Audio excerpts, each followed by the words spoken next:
માતાજી, જય શ્રી કૃષ્ણ, હર હર મહાદેવ મિત્રો. તો ફરીથી મારા નવા વિડીયોની અંદર તમારા બધાનું હાર્દિક સ્વાગત છે. અને શિવરાત્રિનો મેળો આવી રહ્યો છે તો વિડીયો તો આવતા જ રહેશે.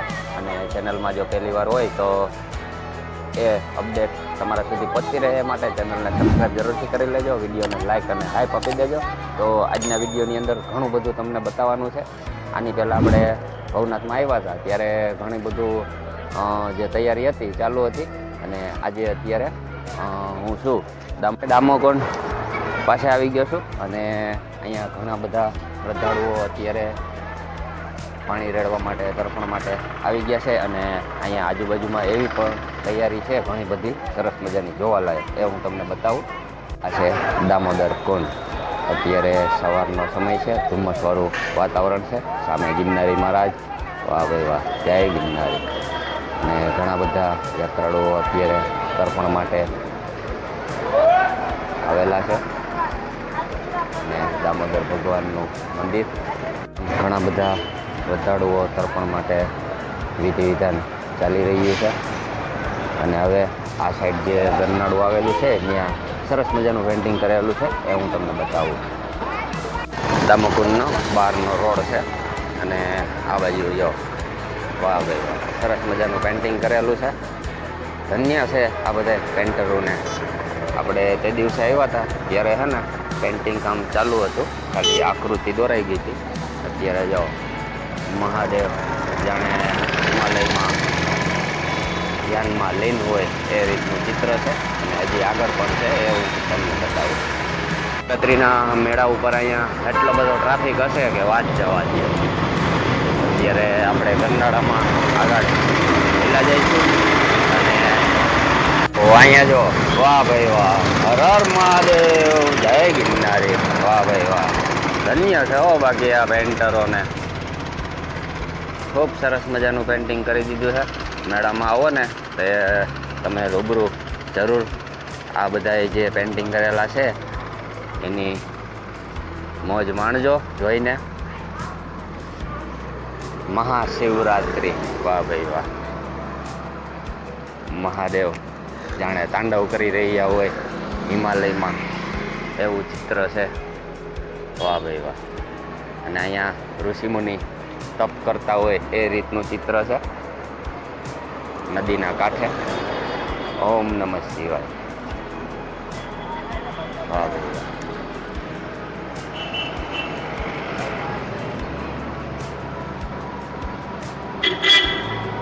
આ હતું અહીંનું પેઇન્ટિંગ, જે આ ગરનાળામાંથી તમે નીકળો દામોકુંડથી એટલે તમને જોવા મળશે.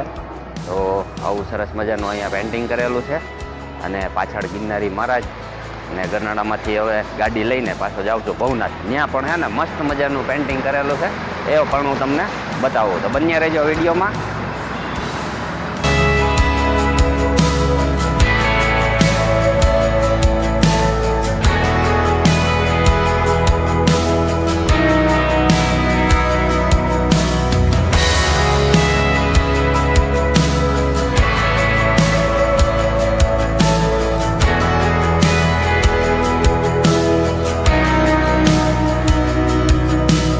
આપણે પહોંચી ગયા છીએ ગુરુદત્ત ચોક અને ભવનાથ મહાદેવના દર્શન કરવા.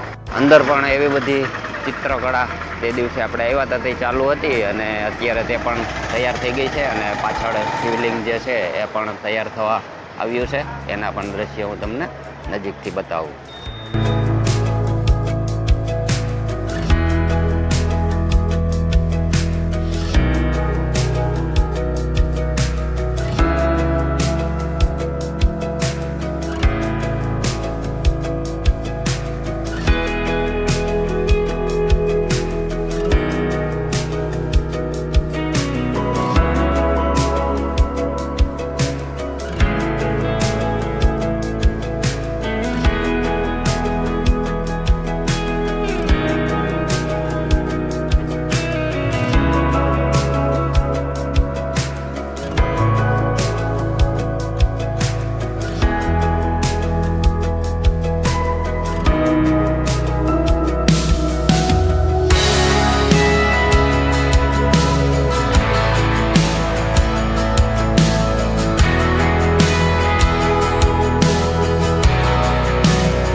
અને મિત્રો આ એ જ મરઘી કુંડ છે કે જેમાં શિવરાત્રિના દિવસે રાતના 12 વાગે સાધુ સંતો શાહી સ્નાન માટે આ મરઘી કુંડની અંદર ડૂબકી લગાવશે અને એ નજારો એકદમ જોવાલાયક હોય, પણ ટ્રાફિક જ એવો હોય કે જેના દર્શન આપણે વિડીયોના માધ્યમથી કરતા હોઈએ છીએ.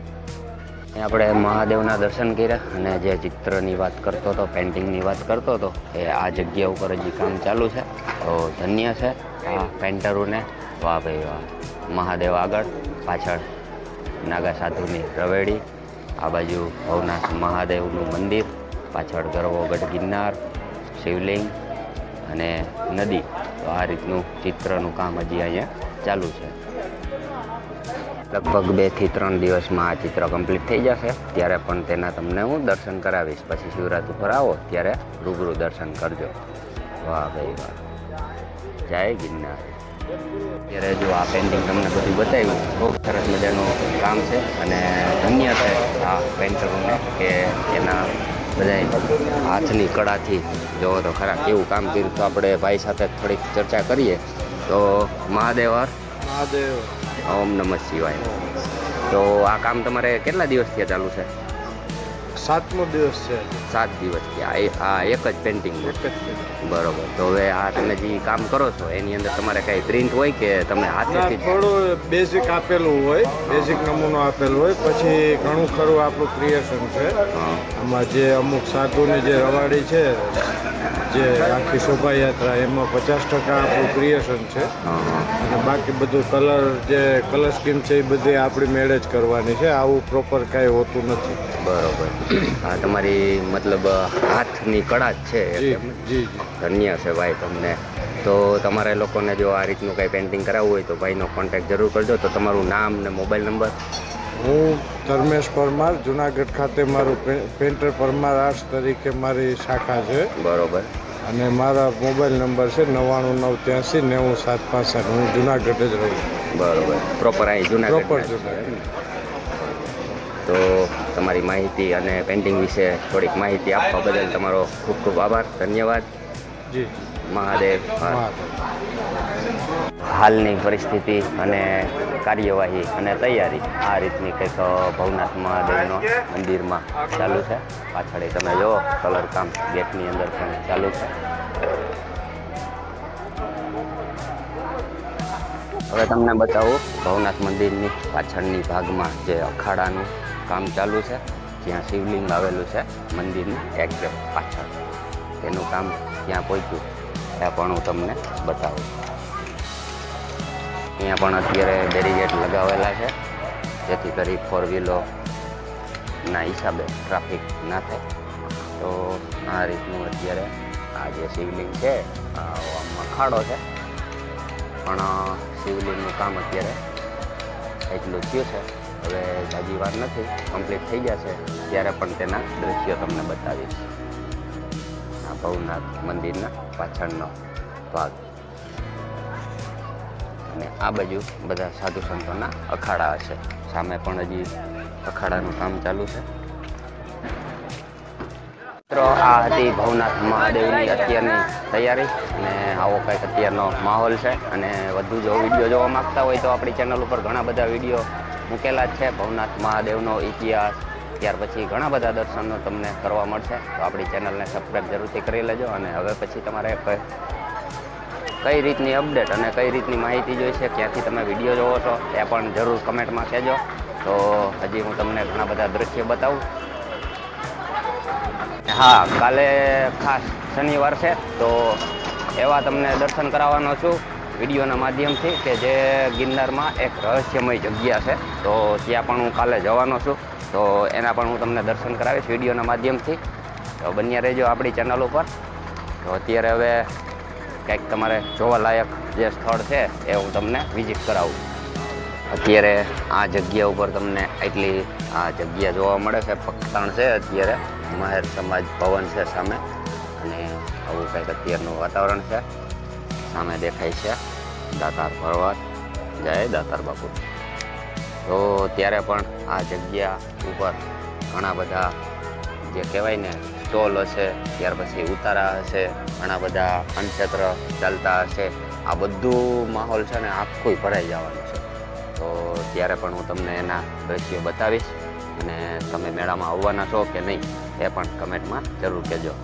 અને આ છે શ્રીનાથ બાપુની જગ્યા.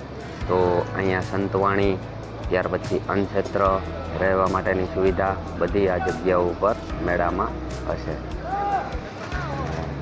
આ લોકેશન જો તમને મેં પરિક્રમા જ્યારે હતી ત્યારે અહીંયા ઘણા બધા અન્નક્ષેત્ર હતા, એ પણ અત્યારે ખાલી છે.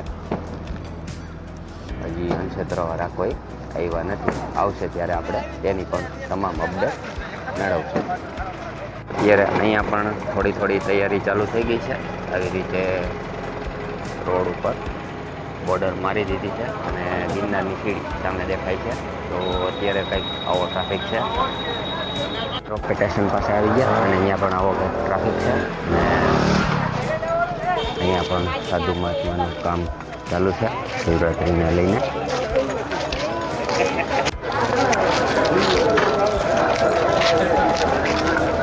તો આ હતી આજની ભવનાથ તળેટીની અંદર તમામ મેળાની અપડેટ અને તૈયારી. અને ભવનાથ મહાદેવના પણ તમને દર્શન કરાવી દીધા આજના પણ. અને જે પેન્ટિંગ થઈ રહ્યા છે ભાઈ, એની તો વાત જ જાવ છે. તમે રૂબરૂ આવીને જોશો ને તો તમને એમ થાય કે નહીં હો ભાઈ, ખરેખર આ લોકોને ધન્યવાદ છે. એવું સરસ મજાનું પેન્ટિંગ બનાવ્યું છે ને, તમે આવશો ને જે રૂબરૂ જોશો ને તે તમને ખ્યાલ આવશે. વિડીયોના માધ્યમથી તમને કેવું કામ દેખાય એ કમેન્ટમાં જરૂર કહેજો. હર હર મહાદેવ લખી નાખજો. અને હવે શિવરાત્રિને ઝાઝા દિવસ કાંઈ આડા રહ્યા નથી. આજે 30 તારીખ તો થઈ ગઈ છે. 11 તારીખે મેળો ચાલુ થવાનો છે. મિની કુંભ મેળો છે, એટલે જરૂર આવજો. આ વખતે કંઈક અલગ જ મેળો થવાનો છે એવું લાગે છે તૈયારી ઉપરથી. અને આ વખતે પરિક્રમા બંધ રહી હતી, એટલે ઘણા બધા જે ગિરનાર પરિક્રમાને લઈને ઘણાની ઈચ્છા હતી, અધૂરી રહી ગઈ હતી, એ મેળામાં આવી જરૂર પૂરી કરજો. તો મહાકુંભ જેવો મેળો છે એટલે મને એવું લાગે છે કંઈક અલગ જ આ વખતે મેળો થવાનો છે. તો તમારી એ જે ઈચ્છા અધૂરી રહી ગઈ છે એ પણ પૂરી થઈ જશે. આવતી પરિક્રમા તો આપણે કરવાની જ છે સાથે મળીને. અને મહાશિવરાત્રિના દિવસે બધાની અલગ અલગ કહેવાય ને કે રાહ જોવાની શોખ પ્રમાણે હોય. એમ ટૂંકમાં કહું તો કે ઘણાઈને મેળાનો શોખ હોય, ઘણાઈને મનોરંજનનો શોખ હોય, ઘણાઈને ભજનનો શોખ હોય, ઘણાઈને શું કહેવાય કે ભગવાન શિવની આરાધના ધ્યાન કરવાનો શોખ હોય, અથવા તો પૂજા અર્ચના કરવાનો શોખ હોય. તો આવી રીતે બધાનો અલગ અલગ ભાવ હોય, જે મહાશિવરાત્રિના દિવસે આવા બધા લોકો ભેગા થતા હોય છે મેળાની અંદર. અને ખાસ વાત તો એ છે, મને હજી અત્યાર સુધી ને સમજમાં આવ્યું નથી અને કોઈને આવશે નહીં. તો એ વાત જો કરું ને તો ભાઈ, ભવનાથ તળેટીની અંદર જગ્યાની જો વાત કરીએ તો નાની એવી જગ્યા છે. તમે જોઈએ તમે આવો તમને ખ્યાલ જ છે. એવડી જગ્યાની અંદર આવક જાવક બે ગણતરી કરીએ ને એટલે લાખો કરોડોની સંખ્યામાં માણસો અહીં એકઠા થઈ જાય છે. અને આ લોકોને અહીંયા રહેવા માટે, જમવા માટે તમામ સુવિધા બધાને મળી રહી છે. તો એ પણ એક જે કહેવાય ને મહાદેવની કૃપા, અને આમ જોઈએ તો પરચો જ કહેવાય એમ. કારણ કે આવડી મોટી સંખ્યા જે મેળામાં ઉમટી પડે લોકો એક સાથે 4 દિવસ 5 દિવસ સુધી, અને કાંઈ પણ તકલીફ પડ્યા વગર મેળો શાંતિપૂર્વક થઈ જાય છે. પરિક્રમા પણ થઈ જાય છે. પરિક્રમામાં તો જો કે આપણે સમજીએ કે ચાલીને કરવાની હોય, એટલે એ તો યાત્રાળુઓ ચાલતા હોય, પણ એ પણ ખરેખર એક આમ જોઈએ તો ચમત્કાર જ કહેવાય. કારણ કે જંગલમાં રહેવું, રોકાવું, એ બધું કંઈ જંગલમાં બધું હોય, જીવજંતુ હોય, જંગલી જનાવરો હોય, પણ એ પણ એક પરચો જ કહેવાય. કારણ કે એમાં ઘણું બધું છે. હવે વાતો કરીએ તો ખૂટે જ નહીં એની. પણ ખાસ કરીને તો મહાશિવરાત્રિના દિવસે તો કહેવાય છે કે ભગવાન શિવે જ્યારે લિંગ રૂપમાં કહેવાય ને કે પ્રગટ થયા હતા 12 જ્યોતિર્લિંગમાં. એમ તો મેં સાંભળેલું કે એ દિવસે 52 લિંગ પ્રગટ થઈ હતી, જેમાંની 12 જ્યોતિર્લિંગનો આપણી પાસે ઉલ્લેખ છે. જેમ કહેવાય ને કે 12 જ્યોતિર્લિંગ આપણે યાત્રા કરવા માટે જઈએ છીએ, એ 12 જ્યોતિર્લિંગનો ઉલ્લેખ છે. તો તે દિવસે હે ને ભગવાન શિવે લિંગ સ્વરૂપમાં પ્રગટ થયા હતા. અને તે દિવસે વિષ્ણુ ભગવાને અને બ્રહ્માજીએ પહેલી જ કહેવાય ને કે પૂજા અર્ચના કરેલી. તો એ પણ એક મહાશિવરાત્રિના દિવસનું મહત્ત્વ છે. અને એમ પણ સાંભળેલું કે તે દિવસે માતા પાર્વતી સાથે ભગવાન શિવના લગ્ન પણ થયા હતા. તો એ પણ એક કથા મહાશિવરાત્રિને લઈને જોડાયેલી છે. ત્યાર પછી સમુદ્ર મંથન સમયે જ્યારે દેવ અને દાનવો સમુદ્ર મંથન કરતા હતા અને જ્યારે એમાંથી વિષ નીકળ્યું હતું ત્યારે કોઈ લેવા તૈયાર નહોતું. અને દેવ દાનવ મનુષ્ય બધાને બચાવવા માટે થઈ અને ભગવાન ભોળાનાથે કહેવાય ને કે વિષ પી લીધું હતું. તો એ દિવસ અને એ કથા પણ આ મહાશિવરાત્રિને લઈને જોડાયેલી છે. આવી ઘણી બધી 3-4 કથાઓ મહાશિવરાત્રિના દિવસે જોડાયેલી છે. તો તે દિવસે ખાસ રાત્રિના પૂજા અર્ચના કરવાથી આપણા જે કાંઈ પાપ હોય કે આપણી જે કાંઈ ઈચ્છા હોય, મનોકામના હોય એ અવશ્ય પૂર્ણ થાય છે. તો આવો કંઈક શિવરાત્રિના દિવસને લઈને મહત્ત્વ હોય છે. અને એ દિવસે લોકો ઉપવાસ કરી અને ભગવાન ભોળાનાથને પ્રસન્ન કરવાની કોશિશમાં લાગી રહેતા હોય છે. તો બને એટલી વધારે પૂજા અર્ચના કરવામાં જ આખો દિવસ અને આખી રાત જાગીને પૂજા અર્ચના કરતા હોય છે. શિવના નાદ સાથે અલગ જ આનંદ હશે પણ આ વખતે તો જાદુ વાતું હવે ના કરતા. વાતું તો આવી આપણી પાસે ખૂટે એમ જ નથી, કારણ કે મહાદેવની કૃપા. પણ ક્યારેક વાતો નીકળી જાય ને ક્યારેક રોકાઈ જાય એવું થાય. બાકી તો બધાય ભાઈઓ હર હર મહાદેવ કમેન્ટમાં લખવાનું ભૂલતા નહીં. અને કાલની અપડેટ અથવા તો નવી કાંઈ અપડેટ હશે તો એ પણ હું તમને વિડીયોના માધ્યમથી પહોંચાડતો રહીશ. તો ચેનલમાં જો નવા હોય તો સબસ્ક્રાઈબ જરૂરથી કરી લેજો અને વિડીયોને લાઈક અને હાઈપ આપી દેજો, જેથી વિડીયો આપણો થોડોક હાલે અને જે આવવા માગે છે એ લોકો સુધી આપણો વિડીયો પૂગે. અથવા તો જે કોઈને મહાદેવના દર્શન કરવા હોય ઘર બેઠા તો એ પણ ભવનાથ મહાદેવના દર્શન કરી શકે. એ માટે થઈને લાઈક હાઈપ આપી દેજો. તો મળશું નવા વિડીયો સાથે. ત્યાં સુધી બધાને મારા જય માતાજી, જય શ્રી કૃષ્ણ, હર હર મહાદેવ, જય ગિરનારી.